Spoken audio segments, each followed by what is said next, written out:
చిన్న అమ్మాయి యుగాండా నుంచి వచ్చిందంట. ఈ అమ్మాయి యుగాండా నుంచి వచ్చి మన కల్చర్ ఎంత చక్కగా చేస్తుందో చూసారా.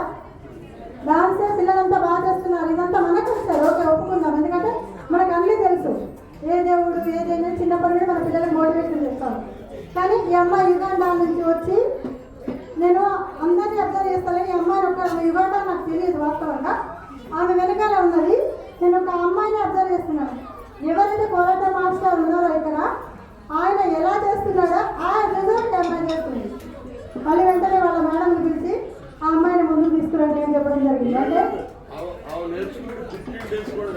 అది చాలా అన్నతి కాలంలో చూడండి, పిల్లలంటే ఇంతకుముందు నేను శ్రేయస్ గురించి చెప్పినప్పుడు పిల్లలను ఎంకరేజ్ చేస్తే వాళ్ళు ఇంకా ముందుకు వెళ్తారు అని, అంటే వాళ్ళ తల్లిదండ్రుల ప్రోత్సాహం మీ అమ్మాయి మీద ఎంత ప్రభావితం ఉందో చూడండి. ఎక్కడ ఎక్కడ పుడితే ఏంటి, ఎక్కడ పెరుగుతుంది.